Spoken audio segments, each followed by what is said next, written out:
Bonjour à tous et bienvenue sur S-League les amis, j'espère que vous allez bien pour cette nouvelle saison qui commence déjà depuis vendredi. On est là pour débriefer le match de Liverpool, Newcastle-Liverpool à St. James Park. Pour commencer, j'ai envie de dire que Newcastle c'est nos petits les gars, je pense que je le dis chaque année depuis que j'ai commencé les débriefs. Depuis 2015 ils ne nous ont pas gagné. 2015. Alors on parle de Première Ligue parce que la défaite en Cup on s'en souvient, mais c'est quand même une sacrée stat. Et aujourd'hui, il y avait tout pour qu'on perde ce match. Tout. Le match nul, franchement, je prends. Au point où on en est, je prends. On va revenir sur le match après, mais c'était pour dire, Newcastle, c'est nos petits. Ils n'arrivent pas à nous battre, les gars. C'est tout. C'est tout. Newcastle, ils n'arrivent pas contre nous. Ils n'arrivent pas. Donc, aujourd'hui, on s'en sort. Grâce à, on va dire, je sais pas, grâce à Dieu, grâce à la grâce de Dieu, j'ai envie de dire. Parce que sinon, ce match, on le perd, c'est la même chose. Tellement on a été pas cohérent dans le dernier geste, pas assez bon dans les transitions, défensivement, on a eu beaucoup de chance qu'on se prenne pas un troisième but, les gars. On a eu un Alisson contre Wissa, là, qui a été très très bon, même si c'est pour moi, les deux premiers buts, il peut mieux faire, surtout le deuxième. Mais globalement, je trouve que la défense de Liverpool a été très mauvaise. Donc on aurait pu en prendre un troisième. Je trouve que l'attaque a manqué vraiment de cohérence dans le dernier geste. Il y a plein de situations où tu peux faire beaucoup mieux, en fait. Cette équipe a une énorme marge de progression, en fait. Pour tous ceux qui me disaient, parce que voilà, on parle un petit peu avec pas mal de fans, on se dit, ouais, alors on espère pouvoir, pourquoi pas, viser le titre. Franchement, là, quand tu vois le match d'aujourd'hui, le match nul, c'est un miracle. Newcastle a dominé ce match-là, dans les occasions. Newcastle, pour moi, a eu le plus d'occasions nettes. Tu crois que c'est normal quand un Wissa, il est là, il dribble la moitié du terrain, il vient, perd pas un défenseur dessus. Tu vois, t'as Jacquet, le pauvre, il est là, il apprend en première ligue. C'est à Van Dijk de lui montrer l'exemple. Le gars, il fait quoi? Il recule.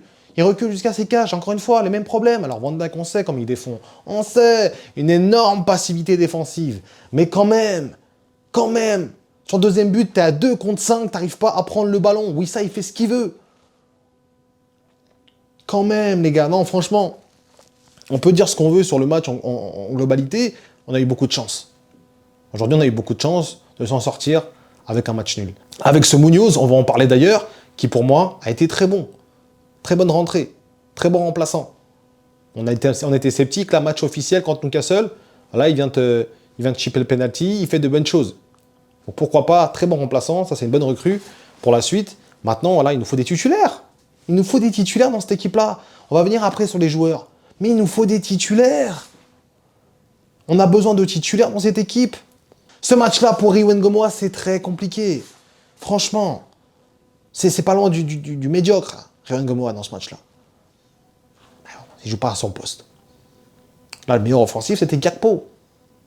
Et Gakpo, pour moi, voilà, le but qu'il met, il est dans l'axe. Mais il n'est pas suffisant. Gakpo, il est bon dans l'axe. En ailier, il n'est pas suffisant. C'est pas un joueur... qui va te déborder, qui va te fatiguer le défenseur. Non, trop prévisible à chaque fois, il peut passer une ou deux fois, encore heureux, sur 90 minutes, les gars, qui passe une ou deux fois, mais globalement, c'est pas un joueur qui va te fatiguer. On a besoin d'un ailier. Donc il faut recruter. Et Gakpo, c'est un très bon joueur hybride, en fait. Il peut jouer un petit peu, voilà, des fois dans l'axe, il peut jouer... il est pratique pour ça, pour s'adapter un petit peu à certaines situations. Mais jouer tout un match ailier, non. On l'a bien vu, quand on gagne le titre, il ne joue pas tous les matchs, des fois il rentre en cours de jeu, ça dépend le match, ça dépend le contexte du match, ça dépend la tactique. Mais quand tu mets Gakpo à tous les matchs, non. Même si aujourd'hui c'est le meilleur offensif, encore une fois, je vais en venir, c'est le meilleur offensif. Mais tous les matchs, Gakpo, tu peux pas compter sur lui. Donc il nous faut de toute façon des ailiers. Et à droite, il nous faut un ailier, c'est sûr, parce que Ngomoa, avec tout le respect que j'ai pour lui, voilà, Munoz, il peut faire le taf là-bas, mais il nous faut un ailier à droite. Parce que quand tu vois notre banc, franchement, notre banc, il fait peur. Mais pas dans le bon sens du terme. Il fait peur, notre banc. Waouh, quand tu vois l'entrée de Koumas, tout le respect. C'est pas avec lui que tu vas gagner des titres. Tu peux pas compter sur lui pour te changer un match. Alors on sait pas, peut-être qu'à l'avenir et tout, mais tu vois que voilà, c'est le genre de joueur, tu peux pas compter sur lui. Si tu veux viser des titres, tu peux pas compter sur lui. On va être très honnête, les gars. On n'est pas non plus là pour donner du temps de jeu aux gens comme ça, par envie. Non, il faut aussi voir le profil, il faut aussi voir la progression que tu peux avoir avec certains joueurs. Et moi, Koumas, je suis désolé, je ne vois pas une marge de progression très très très grande. Par rapport à Ngomoa, où là, tu as vu tout de suite, le gars. Hein, premier match titulaire, il te marque un but incroyable à Newcastle. Tout au reste de la saison, il t'a montré des choses. Koumas, ça fait longtemps qu'il essaie de jouer dans l'équipe première. À chaque fois, c'est compliqué. Ngomoa, dès ses premiers instants, on a vu que c'était un joueur incroyable. Donc, il ne faut pas commencer à comparer n'importe quoi. Koumas, peut-être pour la suite, mais actuellement, on a besoin de joueurs capables de rivaliser pour gagner des titres. En tant que fan, on veut que notre équipe gagne. On ne regarde pas juste notre équipe pour gagner notre équipe. On a envie de gagner. Voilà. Et quand je vois Koumas, je suis pas rassuré. Franchement, sur notre banc. Munoz, c'est très bien, mais offensivement, t'as personne. Ok, t'as Ekitike qui est blessé. Quand il va revenir, ça va faire beaucoup de bien. Beaucoup de bien, les gars, parce que Isaac, dans ce match-là... Alors moi, je sais pas si c'est les sifflets, Isaac, t'es devenu sourd, je sais pas. Mais en tout cas, dans ce match-là, même le penalty, t'es pas capable de vouloir le prendre, tellement t'as plus les coronets, Isaac, faut le dire. 150 millions, le frérot. Moi, j'ai pas envie de parler de son prix, parce qu'à chaque fois, on parle de son prix. Vas-y, moi, ça m'a fané. Je vous dis la vérité, ça m'a fané de parler de son prix. Moi, j'ai juste envie de parler de lui, du joueur. Voilà. Le joueur, il est mauvais, là, les gars. Et franchement, c'est pas une question de préparation, je sais pas quoi, on leur a donné 40 000 excuses. Hein. J'ai une liste longue comme le bras de toutes les excuses qu'on lui a données. Qu'est-ce qu'on a à dire maintenant, aujourd'hui? Ah, mais c'est Newcastle, machin. C'est pour ça, c'est normal, c'est Newcastle. Son ancien club, bah justement, les gars, dans leur ancien club, les gars, direct, ça marque. C'est pas une excuse. Et ok, c'est pas besoin de marquer. Mais fais quelque chose du match. Mais donne-nous à manger. Satisfais-nous. Quelques phases de jeu, d'accord, mais on va pas se contenter de ça, les gars. Ça fait déjà ok, il a été blessé toute la saison dernière, là, il a une bonne préparation, il a joué la Coupe du Monde. Il en a sous les jambes maintenant, ça y est. Dans ce match-là, c'était le néant, en fait. Tu mets Ekitike, franchement, moi, je regrette Ekitike. Je vois le match, je me dis, ok, je sais pas comment Iraola va vouloir jouer après, est-ce qu'il va jouer avec 2 attaquants, 2 neufs, je sais pas. Mais quand je vois le match d'Isaac, je me dis, Ekitike, même quand il est mauvais, il propose mieux. Parce qu'Ekitike, c'est un joueur qui vient décrocher, qui aime le contact du ballon, qui en fait quelque chose. Isaac, c'est un mec, avec le ballon, tu vois que c'est compliqué. Il est discret, il se cache derrière les défenseurs, des défenseurs de 18 piges qui jouent à l'Ajax, des mecs qui sont pas... Tu vois, Isaac, t'es Isaac. Des mecs qui sont pas prêts, celle-là, ils t'empêchent de faire quoi que ce soit avec le ballon. On parle même pas de marquer, juste d'exister. T'es où? Où es-tu, Isaac? On va attendre un petit peu quand même, hein. Voilà, là, c'est sur le match d'aujourd'hui, mais il faut le dire, il faut le dire, il faut le dire. Il faut oser dire les choses. Isaac, il a été mauvais. Et ça fait un petit moment maintenant qu'on remarque que Isaac, c'est pas le même Isaac. Voilà, on va pas commencer à... C'est pas une question d'excuses, d'être défaitiste. C'est pas le même Isaac. Il manque un truc chez ce Isaac-là. On sait pas ce qui lui arrive. Blessé tout le long, d'accord. Mais si il n'avait pas été blessé la saison passée, est-ce que ça aurait changé quelque chose fondamentalement? Moi, je pense qu'on aurait quand même eu un Isaac avec un goût amer. Tu vois, le Isaac où tu te dis, ah, tu ravales ta salive assez rapidement, tu vois. T'es pas en train de baver devant le mec. Non, franchement, aujourd'hui, c'est compliqué, Isaac. C'est compliqué. Après, voilà, au premier match, on verra. De toute façon, c'est le temps qui nous dira si Isaac va reprendre du niveau. Mais en tout cas, on a besoin d'un Isaac opérationnel. On a besoin d'un vrai Isaac aujourd'hui. On n'a pas besoin d'un Isaac en turbo diesel. Voilà. On a besoin de lui rapidement. On compte sur lui. Les offensives de qualité se font rares à Liverpool et c'est censé être lui qui nous redonne le sourire. Mais attention, parce que là, je crache sur Isaac. Il y en a un derrière lui, là. Florian Wirtz, les gars. J'ai pas senti à un seul instant, depuis qu'il est arrivé, donc ça fait plus de 12 mois, une année qu'il est là, quelque chose qui me fait dire, ah ouais, lui, ça va être un... Lui, il va propulser Liverpool, lui, il va nous redonner le sourire. Alors, j'ai revu un peu du Wirtz de Leverkusen. Il était bon, d'accord, il était bon. Mais je pense qu'on en fait énormément avec ce mec, franchement. Alors, attention, moi, tout ce que je veux, c'est qu'il réussisse. Moi, je veux qu'il me fasse taire. J'ai envie que mon numéro 10 soit au standard de Liverpool. Pas qu'il se regarde jouer, le mec, tu vois. Pas qu'il fasse des contrôles de 3 mètres. Pas qu'il prend 40 millions avant de prendre une décision. Pas qu'il se cache. Pas qu'il ne sert à rien, en fait, les gars. Franchement.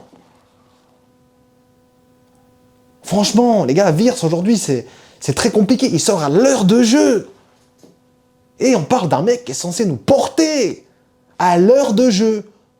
Là, en fait, c'est comme si au Real Madrid, tu sortais une de leurs recrues phares, là. Tu vois, je sais pas, Bellingham ou Mbappé, voilà, comme ça. Parce qu'il est tellement mauvais que tu le sors à l'heure de jeu.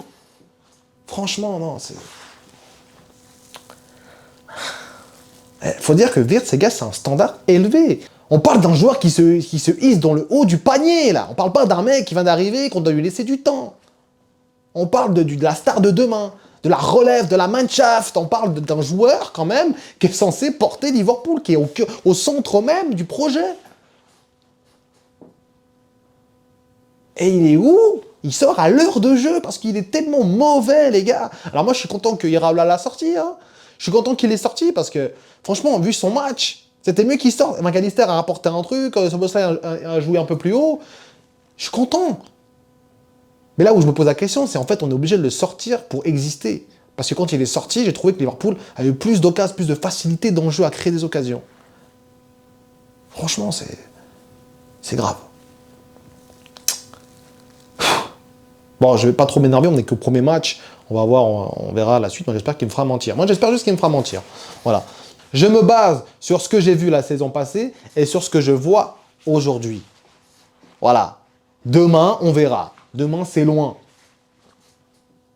Demain, on verra. Aujourd'hui, c'est cata. Voilà, c'est tout. Il faut le dire. Wirtz, catastrophe. Après, voilà, l'équipe est encore au rodage.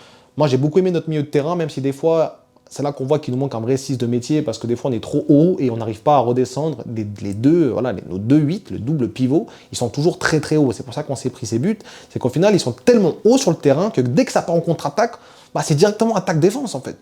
T'as même pas un milieu de terrain qui vient un petit peu essayer de ralentir l'offensive adverse. Non, c'est attaque-défense. Donc c'est très compliqué. C'est très compliqué de pouvoir défendre dans ces conditions. Tu vois, Gravenberch et puis Szoboszlai, ils sont toujours très très hauts. Et quand tu vois les actions, les buts qu'on se prend, c'est toujours pareil. Ça part d'une mauvaise passe, tu vois, d'un Gravenberch qui tire pas, qui fait n'importe quoi. Alors moi, j'ai bien aimé son match dans plein d'aspects, dans d'autres aspects beaucoup moins, où il tergiverse un peu trop, il réfléchit trop avant de faire les choses. Frappe! Ah, il fallait frapper, t'avais une ouverture, frappe. Essaie de pas te faire une passe bizarre qui redonne, en fait, c'est une passe D quasiment, c'est une passe D, une action pour l'équipe adverse, en fait. Tellement ça allait vite, parce qu'en fait, on était trop haut. Et ça, les joueurs, ils le voient sur le terrain. Enfin, je veux dire, t'analyses, tu vois qu'en fait, si tu perds ce ballon, c'est catastrophe. Tu peux pas perdre ce ballon, donc tire. Non, ils préfèrent prendre un risque, faire une passe qui, pour moi, vraiment, elle ne sert à rien, parce qu'elle est ni dans le bon espace, ni dans le bon tempo. Et après, tu prends un but droit derrière sur une contre-attaque. Elle est là, il est là, en fait, le problème aujourd'hui. C'est qu'on joue trop haut. On n'a pas de 6 de métier. Si tu joues à 3 milieux, ça peut aller. Et là, tu joues à 2 double pivot, un numéro 10 qui ne te sert à rien. En fin de match, on était quasiment en 4-2-4. Il ne te sert à rien, ce numéro 10. Pour le moment. Mais c'est sur lui que tu te bases. Moi, je ne suis pas là en train de dire qu'il est fini, qu'aujourd'hui, je ne veux plus le voir. Non, je suis en train de dire que c'est quand même... Il faut vraiment se poser des questions. Moi, j'espère vraiment que ça va démarrer, là.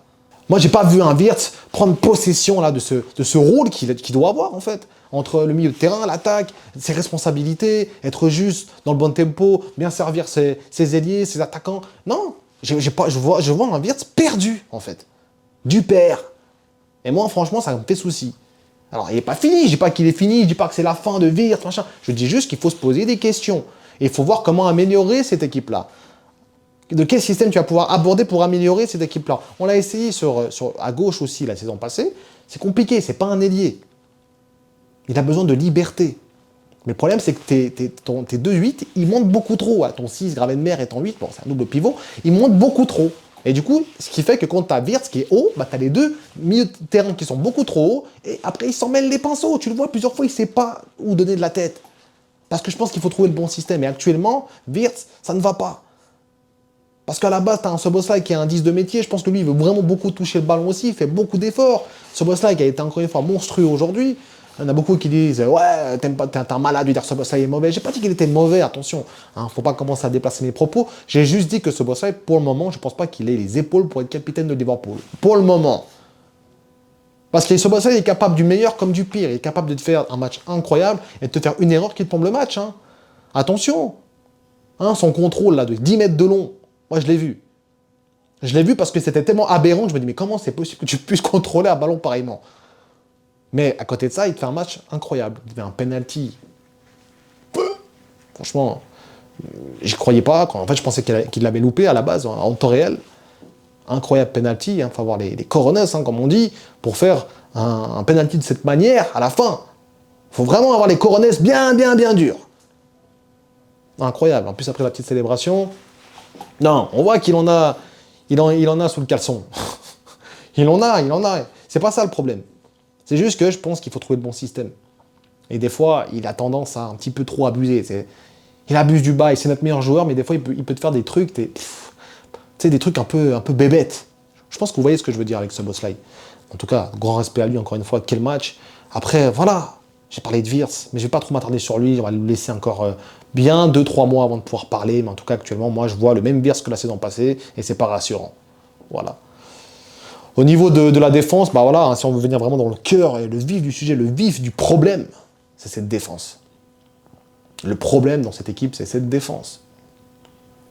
Entre Van Dijk, qui se regarde à chaque fois, les gars, on connaît sa manière de défendre, c'est démodé en 2026. Tu pouvais faire ça en 2018, 2019, ok. T'avais amené un truc un peu, une espèce de style défensif. Mais aujourd'hui, c'est démodé, ça marche plus, frérot. Faut arrêter de défendre en reculant. Faut arrêter. Les 2 buts, tu recules, t'as juste à aller sur lui, le mec, il est débordé après. T'es là, tu le laisses jouer. Non, franchement, Van Dijk, c'est grave. En fait, c'est cette passivité, moi, chez lui, qui me dérange. On avait déjà ça la saison passée. Une passivité qui est, franchement, des fois, usante pour un supporter. Tu le vois, t'es là, mais... va sur le joueur, tu sais, soit comme à l'ancienne, en fait. Même s'il défendait un petit peu, voilà, en reculant avant, il avait le bon tempo pour revenir au bon moment. Et t'avais quand même un défenseur à côté qui faisait le job aussi. T'avais des latéraux qui faisaient le job. On peut dire ce qu'on veut sur Trent Alexander-Arnold. C'était pas un très bon défenseur, mais il n'avait pas besoin de défendre parce qu'il était tellement bon avec le ballon, Arnold, qu'il n'avait pas besoin de défendre. Pour ceux qui disent Arnold, machin, moi c'est un joueur, j'ai toujours kiffé. Et je trouve ça dommage qu'il soit parti. Enfin bref, pour en venir sur le style défensif aujourd'hui de Liverpool, on fait les mêmes erreurs que la saison dernière. On est beaucoup trop passif. Beaucoup trop passif. Chaque contre-attaque, c'est dangereux. On n'arrive plus à gérer les contre-attaques. Là où avant, c'était notre force, on arrivait à couper ces contre-attaques-là, on était toujours bon dans le contre-pressing. Là, c'est mauvais. Il y a des phases de jeu où je trouve quand même bien meilleur que sous slot la saison passée, où on arrive vraiment à reprendre un petit peu cette gagne qu'on n'avait plus dans la saison passée, où on perdait quasiment tous les deuxièmes ballons. La saison passée, c'était incroyable. Tous les deuxièmes ballons, on les perdait. Là, aujourd'hui, je trouve qu'on est quand même bien meilleur pour récupérer les deuxièmes ballons. On est vraiment plus intense. En tout cas, dans ce match et aujourd'hui. Par contre, défensivement, dans la gestion de la profondeur, c'est compliqué. Moi, à Kerkez, franchement, ok, il te met un ballon qui part un peu au hasard. Voilà, c'est un peu de chance. Encore une fois, comme je l'ai dit au début, on égalise avec un coup de chance. Parce que oui, t'as Munoz qui fait le taf et tout, mais que le ballon revienne comme ça, tout ça, c'est un coup de chance. Un match sur 10, ça n'arrive pas. Mais Kerkez, son match, il est pas bon. Il est pas bon. Moi, il me fait peur, ce joueur. Franchement, pour l'avenir. Moi, il me fait peur. Je ne ressens pas un joueur qui respire la sérénité. Il y a beaucoup de mauvais gestes inutiles, des passes simples à ajuster. Isaac avait la balle du but aussi, à un moment donné. Kerkez, il te met des centres des fois, mais c'est dur. Franchement, c'est dur. Et c'est pas la première fois, on le voit depuis la saison passée. C'est dur. Et il gère pas la profondeur non plus. Il a la capacité de faire aller-retour. Attaque, défense, défense, attaque. Mais dans tout ce qu'il fait, il y a toujours un moment où ça manque de justesse. Tu vois, c'est pas un Robertson qui était capable de te faire un match complet comme ça, où il faisait tout juste à l'ancienne. Non, là, c'est pas le cas. Là, Kerkez, il va falloir bosser. Et Frimpong, de l'autre côté, également. Puis pour moi, Frimpong, encore une fois, comme je l'ai dit la saison passée, Frimpong, pour moi, c'est plus un profil offensif, un type piston, voire ailier. Là, actuellement, comme on joue Liverpool, c'est pas du tout le style qu'il nous faut. T'as Ngomo et Frimpong, t'as l'impression que c'est le même profil. Il y en a un qui joue en défense, l'autre qui joue en attaque, c'est le même profil. Même défensivement, moi, je le trouve pas bon, Frimpong. Franchement. Dans l'impact, tout ça, c'est compliqué. Alors oui, il va courir vite, oui, d'accord, c'est très bien, mais ça suffit pas. Même ses centres sont pas bons. À la fin, il perd un ballon bêtement, là, à faire 40 000 crochets inutiles. Non, franchement, moi, Frimpong aussi, c'est un joueur qui m'a usé la saison dernière et que je trouve vraiment, mais vraiment, vraiment, vraiment limité. En tout cas, actuellement, j'ai pu voir des phases avec les Pays-Bas où il était très, très bon. Mais actuellement, dans ce système-là, soit le système le limite, soit il est limité au fond. Mais il y a un problème avec Frimpong, c'est qu'en fait, ce poste-là, pour moi, il aurait fallu recruter un vrai latéral droit. Parce que Brad est toujours blessé. Frimpong, c'est pas un vrai latéral droit. Tu vois, si t'as un Frimpong en tant qu'ailier, Ouais, ça peut aider. Un Frimpong qui peut dépanner un peu dans les deux postes, tu vois, une doublure à ce poste de latéral droit, ça peut aider. Avoir une stratégie avec ça. Mais en tout cas, là, actuellement, Frimpong à droite, c'est compliqué. Moi, je vous dis, depuis la saison passée, c'est... Moi, je suis pas convaincu. Je suis pas convaincu. Là où un Trent, on pouvait dire qu'il est mauvais défensivement, il apportait tellement offensivement. Là, Frimpong, il est mauvais défensivement et offensivement. À part la vitesse et les dédoublements qui sont des fois en retard et pas dans le bon tempo, il n'y a pas grand-chose parce qu'au niveau centre, c'est très compliqué, Frimpong. Très compliqué. Donc voilà, les gars, on arrive au bout de ce débrief. Moi, j'ai un peu tout dit. Arauro également, qui a été quand même assez intéressant. On attend de voir un petit peu. Il a dû remplacer Jacquet aussi, que lui est très très jeune. J'attends de voir un peu ce qu'il va donner. Mais en tout cas, il a été plutôt bon, je trouvais, dans l'impact. J'attends de voir ce que Iraola va proposer pour la suite. Voilà, on est qu'au premier match, on attend de voir. Il y aura de quoi travailler, de quoi cuisiner. Hein. Dans tous les cas, les amis, n'hésitez pas à vous abonner. Il y aura beaucoup de vidéos ces prochains temps concernant Liverpool, là, le mercato, les matchs qui arrivent, voilà, pas mal de choses. Comment aussi remodeler ce Liverpool-là. Donc il y aura des vidéos qui sortiront. N'hésitez pas à vous abonner si ce n'est pas encore fait. N'hésitez pas à me dire aussi en commentaire ce que vous avez pensé de ce match-là. Moi, je vous dis à la prochaine. Prenez soin de vous. Et surtout, n'oubliez pas...